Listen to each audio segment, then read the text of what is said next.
Hello guys! May ipapakita ko sa inyo. Pagkatapos maglaro ng aking anak, tingnan nyo naka-filter ang person. Maganda-ganda. Ito, tingnan nyo, may ginawa siya. Natutuwa ako. Dahil napakabait ng batang ito. Binigyan ako ni Lord na napakabait na bata. Super. Tingnan nyo guys. Ayan, tingnan nyo. Ginawa niyang bed yung clay. Bed daw yan. Tapos may blanket daw. O, diba? Ang galing.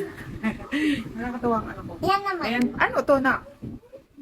Yan ang popcorn na balls. Ah, popcorn. And then, what is this? That's a patty. Patty. Papi?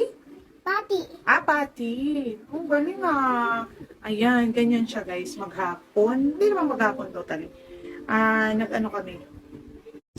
Nagbasa kami ng stories, tapos ang person, linis-linis, luto-luto.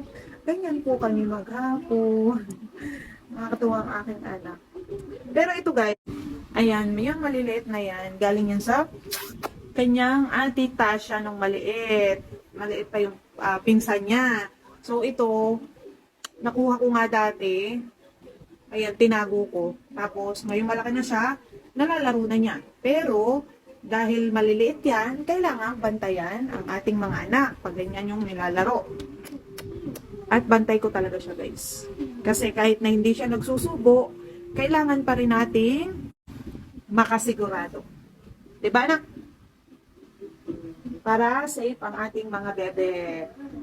Ayan, natutuwa lang akong i-share. Kasi tingnan niyo naman ang ginawa nga. Nagulat nga ako. Oh. Kaya niyang gawin. Ang galing ng imahinasyon ng mga bata. Sa totoo lang. Kasi makikita nyo na lang may ginawa silang talagang yung mga naiisip nila, kaya nila gawin. Ayan o. Tapos Galing, bed talaga o. bed's okay. At ito nga, ito ano ng cellphone, stand ng lagay ng cellphone. Tapos ginawa niyang ganyan. Diba?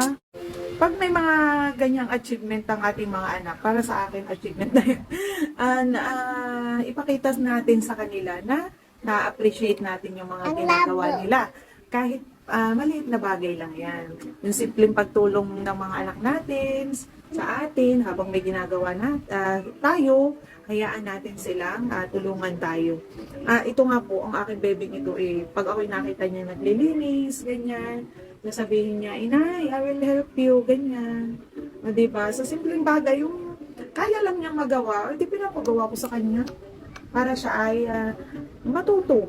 At saka, minsan kasi mga bata, pag hindi natin sila hinayaan, at pagka hindi natin sila pinayagan sa gusto nilang gawin, talaga nalulungkot din sila. Kaya dapat, minsan, pagbigyan natin, lalo na pag maganda yung gusto nilang gawin. Di ba? So, ayun. Na-share lang. At may filter ang person para naman maganda-ganda ang person. Hindi halata yung yung mga baku-baku sa mukha. Okay lang po. Yun lang. Gusto ko lang mag-share. See you next time. Bye-bye. Bye-bye! Bye-bye po!